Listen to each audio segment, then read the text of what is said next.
Let's go ahead and get to this woke right situation. I want to set this up with some news with regard to Project Esther, it's called, which is this plan that was hatched by the Heritage Foundation, which has really been implemented almost completely by the Trump administration to silence any sort of dissent from the Israel consensus. And we can put this article up from the New York Times. I mean, this is, again, the mainstream press reporting on something that both Dropsite News and Zateo reported on, I think, I don't know, quite a while ago, maybe a year ago. But they have some interesting details here. The headline is the group behind Project 2025 has a plan to crush the pro-Palestinian movement. Project Esther outlined an ambitious plan to fight anti-Semitism by branding a broad range of critics of Israel, like you and me, Dave, as effectively a terrorist support network so that they could be deported, defunded, sued, fired, expelled, ostracized, and otherwise excluded from what it considered open society. Project Esther's architects envisioned outcomes that at the time might have seemed far-fetched. Curriculum believed to be sympathetic to a Hamas support narrative would be taken out of schools and universities. Supporting faculty would be removed. Social media would be purged of content deemed to be anti-Semitic. Institutions would lose public funding. Foreign students who push for Palestinian rights would have their visas revoked or deported. And they said once a sympathetic presidential administration was in place, according to the plan, we will organize rapidly, take immediate action to stop the bleeding, and achieve all objectives within 2 years. Now, 4 months after Mr. Trump took office, Heritage Foundation leaders are taking an early victory lap. So when I look at these extraordinary efforts, which have a clear identitarian lens and are using authoritarian tactics to enforce that identitarian worldview, to me, that is the complete definition of woke. Now, woke at this point may be one of these terms that just needs to be retired because it's just sort of an all-encompassing smear and people mean different things with it and it's become sort of like content-free. But to me, using authoritarian tactics to enforce an identitarian worldview is the definition of woke. And so to me, when I look at this is the woke right. And not that it's all the right, but this is a Trump administration. Many right-wingers are on board with this. And so when I started seeing this term woke right thrown around, I just assumed that was what people meant because that's really logical to me. Even some of the same language about like safe spaces and, we have a clip we could play, but we'll just reference it of a rabbi in a hearing who was like, it's not enough to be anti-Semitic, you have to be anti-Semitic. And I'm like, oh my God, it is, the very same thing that we saw on the left previously. So when I was informed that, no, this term woke right is being used somehow against people like you who are dissenters from the Israel consensus, I've had a very hard time wrapping my head around it. So I wanted you to help me understand the contours of this fight that is going on here on the right.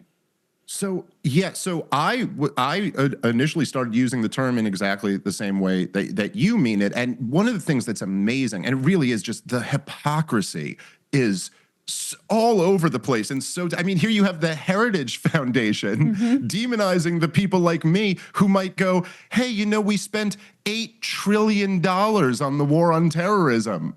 Hey, Heritage Foundation, do you see an issue with that when we're $36 trillion in debt? Okay, well, here's the biggest part of it. You could argue that entitlements drive it the most, but however you feel about entitlement programs, they are something that people have paid into and are now receiving. Starting catastrophic wars that you don't need to fight at all is just a pure waste of money. And it does come with this other little nasty side effect of murdering children, which, we should probably not do. It's controversial to say, apparently, but, I am opposed to that personally.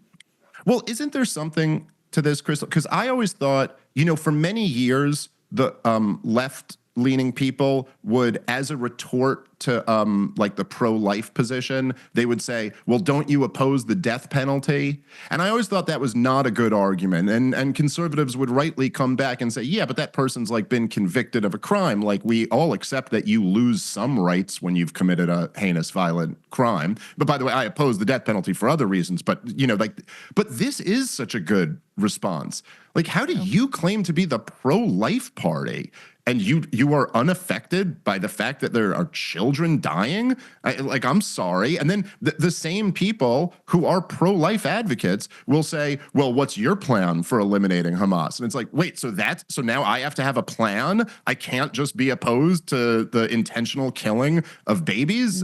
Anyway, but look, I mean, as I was saying the other day with Tucker, you have Ben Shapiro, who made his career opposing identity politics as a proud Zionist. You have people like Ron DeSantis, who made his name as being the anti-woke guy. But then as soon as the question of Israel comes up, it's like, oh my God, these college kids and their hurt feelings. Right. And so all of it is just, and look, the most basic one to me is the shutting down of legitimate criticism with accusations of bigotry, right, which really was the calling card of the woke. That's what most people mean when they say the word. And what you have examples like Thomas Massey made the argument. Now, feel however you feel about this, I agree with it, but it is certainly a legitimate argument. When he voted no for the Israel funding, he was like, look, we're $36 trillion in debt, and we can't afford to fund other countries' wars. That's it. And he's consistent on this. He votes against all these spending bills. And then John Podhoretz from Commentary Magazine, in response to this, called him anti-Semitic filth. That's his I think he said something similar about me, by the way. But yeah, well, that's I'm sure. Yeah. And he's said some things about me as well. I mean, the guy is just, by the way, his father at least wrote some interesting books. He's just totally unimpressive. But anyway, so you have in this moment when the supporters of Israel's destruction of Gaza they are supporting the war on identitarian grounds, claiming eternal victim status for one identitarian group. They are shutting down dissent with accusations of bigotry and supporting speech laws, and ranging from as the stuff that you guys have covered on the show so much. And then they're also calling the other side woke for opposing these wars. And the ones who have come up with the flimsiest of justifications. Essentially, they are forced to just view our arguments through like a critical theory lens and say, oh, well, you're saying that you woke up to the reality that Israel has too much influence on our government, as if now waking up to anything makes you woke. Like, it's just the most ridiculous, it's such a loose definition that it could be applied to anyone. Yeah. So it's just kind of meaningless. But I do think that really, and I'm curious to get your thoughts on this, but I've been saying this for years, that I think many of the most popular kind of anti-woke, anti-social justice warrior thinkers, they all kind of got wokeism wrong. Yes. All along. And this includes Jordan Peterson, Ben Shapiro, all of the guys who kind of were famous for battling it out with these college students. They and this also includes people like James Lindsay and Brett Weinstein, I think, even, who I like very much, but I do think kind of a lot of them, they always viewed wokeism as the left taking over the liberals. Yes. And I do understand, like, there is a surface level plausibility to that, to view things like that, because certainly like the influences of critical race theory and, even stuff from the Frankfurt School, kind of the cultural Marxism type stuff, the long march through the institutions, these were left-wing ideas. And so when you see every giant corporation and the political establishment regurgitating kind of left-wing talking points, it's easy on the surface to say, oh, well, look, the left took over the liberals, and now they're all a bunch of leftists. But it's really missing the point. And so many of them get lost in focusing on like the intellectual history of wokeism and how you can trace it through the universities and what thinker said what, and, but really, that's not the interesting component to wokeism. The interesting component is what happened right around 2012 when every single giant corporate media apparatus decided they were all going to go all in on this stuff. And it was from the highest levels of power. You know, you can look at those like nexus charts where you track the words like racism and you know, toxic masculinity and transgenderism, and they all shoot up. And so the theory that like these kids got out of colleges and then got jobs in the corporations, well, then you would expect like a slow increase, like they didn't take over the New York Times in 1 year. So what's going on here? And then the more you look back at it, you realize like, okay, why are the CIA and the Federal Reserve pushing these commercials of like, I'm a Latino with anxiety disorder who's a single mom and I work for the CIA. Like, I don't think a college kid got in and took over the CIA. So what did happen? And what happened was, after Barack Obama won his historic campaign in 2008 on the promise of ending the wars and closing Guantanamo Bay and repealing the George W. Bush era catastrophe, he went the other direction and expanded it. And so for his re-election campaign, he couldn't say, hey, remember how I said I was going to close Guantanamo Bay? It's closed. Remember how I was going to end the wars? Okay, yeah, I expanded them. But I'm for gay marriage. But and so essentially what they did was in the wake of the Occupy movement, they were like, hey, here's a Faustian bargain for the left. That's it. Well, listen, we're not going to give you, listen, the banker bailouts are going to continue. The banker profits are going to continue, but we will send all of our white executives to diversity training. Right. That's 100%. And, you know, and my colleague Ryan Grimm has really like literally written the book on this. But another seminal moment is when you have Bernie Sanders, who represents, especially in the, you know, in 2015, 2016, this much more class-focused and much less identity-focused, true like leftist ideology. And he's rising in the polls, and he represents this threat to the, you know, entrenched interest in the Democratic Party.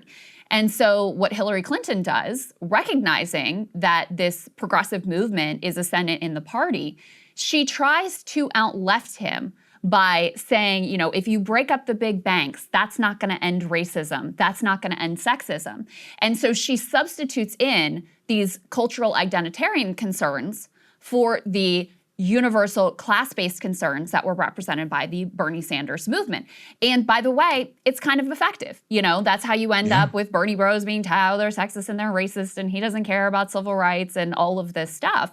And it works. And then, you know, because it's effective, he and much of the left, I think almost all of the left, frankly, the elected left at least, feel the need to also lean into this language and this worldview, et cetera. But it comes from the neoliberals and the corporate establishment that want to virtue signal and want to block any sort of more extensive or more revolutionary type of reform. And that's where it really originates. So that has been something that has really frustrated me as well. And you know, and you can see it. And one last thing on this, and then I'll get your reaction. But you know, you can see it now with how the corporations on a dime, they flip from their virtue signaling to like, oh, Mark Zuckerberg, I'm going to do content moderation in Austin. I'm going to wear a big chain. I'm going to get into fighting. I'm going to go on with Joe Rogan. You know, you can see the way that they wore this as a convenience to meet the moment. And then the minute the vibe shifted, oh, well, we're done with that. We're going to be over here, you know, hanging out with Trump at his inauguration now. Well, right. I mean, of course, right? Like, so these giant, you know, because we live in such a globalized world and these are multinational corporations. So like, you know, a lot of these corporations are in almost every country. Do you think they're flying the pride flag in Saudi Arabia? Yeah, exactly. You know, like, do they really believe in this stuff? No, they don't. This is pure. And of course, you know, it's such a great example. You said Bernie Sanders, of course, those two Black Lives Matter girls who went up and took the microphone from him. And then every single time, you know, the accusation from Elizabeth Warren was, oh, he was sexist many years ago. They would always say the Bernie bros are sexist. This was always, so like, essentially, what it really was a neoliberal takeover of the left using some leftist rhetoric. And so the focus, because if you just think about it, right, the focus in the first, let's say 10 years of the 21st century from the left, like what were they protesting? Well, they were protesting the war in Iraq, they were protesting the Patriot Act, and they were protesting the banker bailouts. I mean, they had their eye on the prize. And like, I'm not a leftist. I probably wouldn't agree with a lot of their solutions for, well, I would with the war in Iraq, but I probably wouldn't agree with necessarily their solutions for the economic stuff. But at least they were focused on power. They were focused on the people who were actually screwing over the American people. And so, of course, what do you want to do? Get them distracted. The powerful love a distraction, especially a distraction that pits the people against each other. It's divide and conquer. It's really like the oldest propaganda that you can find. And, you know, and I'll just say this, because I think it's particularly to say to you, that the intellectual kind of background of the woke stuff, which I've just, you know, I've read some of it. It's a waste of time. Like, look, that isn't leftism. That was one sliver of leftism. It was one school of thought on the left, and it is by far the worst. And if you really want to see somebody like tear apart the postmodernists, listen to Noam Chomsky do it. Nobody on the right has ever torn them apart better than that guy did. He just absolutely destroyed their entire worldview. And, you know, there are great schools of thought on the left. I mean, like Noam Chomsky is required reading if you want to be like an educated person. You have to read his stuff. And I'm not an anarcho-syndicalist. I don't agree with him on everything, but he's a brilliant mind, and he's got like a real, you know, solid worldview and a way of looking at things that you can benefit from, even if you don't agree with him. This other stuff, the postmodernists, it's just garbage. It's nonsense. And so it's not as if like it was the worst school of leftism that they took. And again, I think that there is something about, and I know this, like, I'm, you know, obviously I'm known for being a libertarian, but I'm a Jewish kid who grew up with a single mom in Brooklyn, New York. Like, I understand the kind of liberal left worldview. That's what I'm from. Those people are my people. And there is something where it was like, it's they find a way to play on your weaknesses in the same way they did to right-wingers after 9/11, where it's like, what are you a wimp, or are you a big tough guy who wants to go fight a war to protect your country? That was just like kryptonite to right-wingers. You couldn't fight that. You were like an evil person if you didn't believe. And the same thing with leftists with racism, you know, and for leftists, it's like their Achilles heel. And I think they're kind of growing out of this now after the last few years. It was so abused. But understandably, given our nation's history and the history of humanity, if you care about egalitarianism and you care about abuse of power, well, what's always the worst version of that has always been how racial minorities are treated, and not just in our society, but particularly in our society.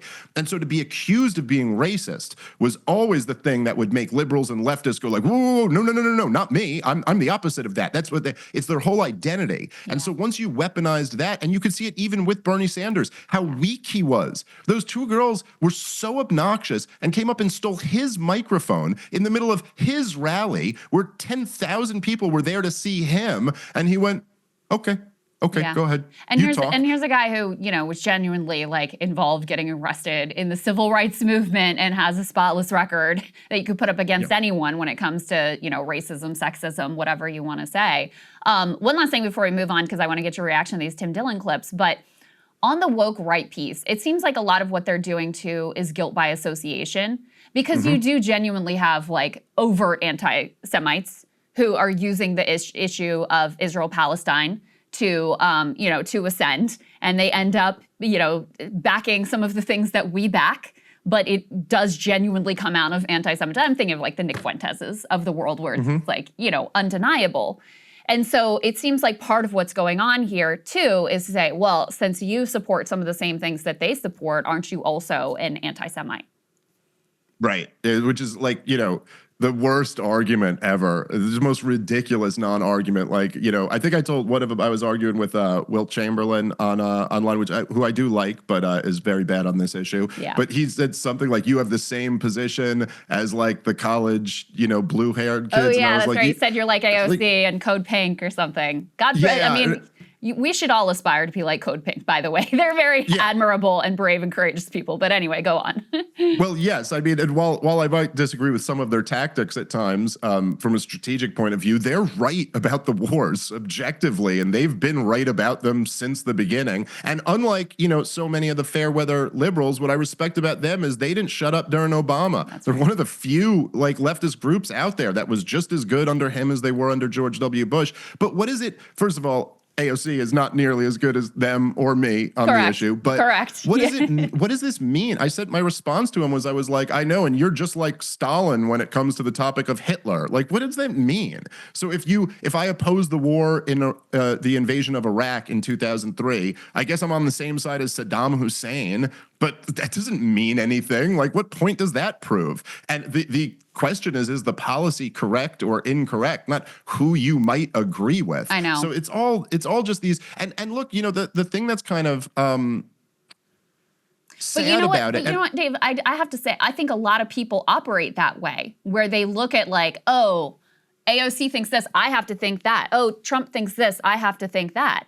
I mean, unfortunately, that's what negative polarization is. Unfortunately, I think that is how a lot of people operate politically. Yeah, no question. I mean, I think there's in my opinion, the greatest living American hero and the greatest person to ever run for president, Congressman Dr. Ron Paul. I think he is single-handedly a huge factor on why the right wing went so non-interventionist over the last few years. And a lot of it was because he was a Republican from Texas who's a very personally conservative guy. And he got on stage and said, I oppose all of these wars. And right-wingers would listen to him in a way that they just weren't going to listen to Michael Moore. Mm-hmm. Like, you should throw out a fat communist and tell me that's who I got to be. I got to give up my entire identity in order to oppose these wars. And then here you have a country doctor telling you, like, no, you can keep your identity. You just can oppose the wars. And so there is powerful social psychology to that. And that's why people use these tactics. But intellectually, it's completely bankrupt. It makes no sense whatsoever. And that we agree, left-wingers and right-wingers agree on lots of things. That doesn't mean they're the same.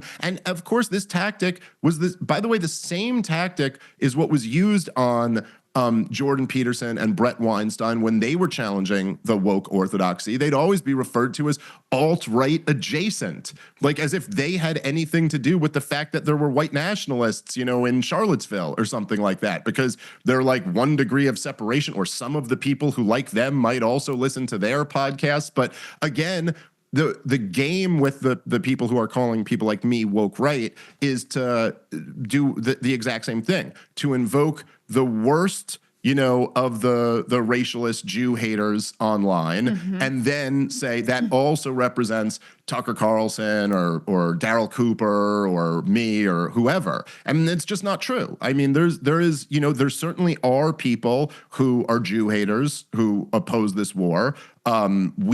Israel and the neocons are giving them a lot to work with. They're handing them talking points every single day to basically help their recruitment efforts. True.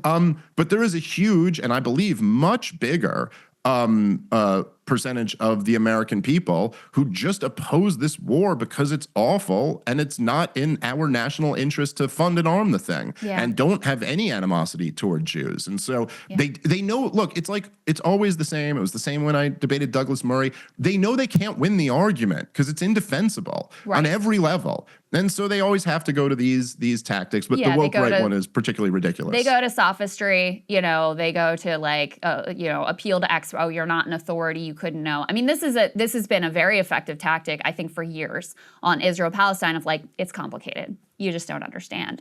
And because the images have been so horrific and so constant and so undeniable, I think it has, if you look at the polling of the American people, I think it has finally broken through of no, I am allowed to oppose the bombing of babies with my tax dollars. And I don't need to know 100 years of history to know that that's something that's wrong and that I oppose and do not want to be any part of. Hey, if you like that video, hit the like button or leave a comment below. It really helps get the show to more people. And if you'd like to get the full show ad-free and in your inbox every morning, you can sign up at breakingpoints.com. That's right. Get the full show, help support the future of independent media at breakingpoints.com.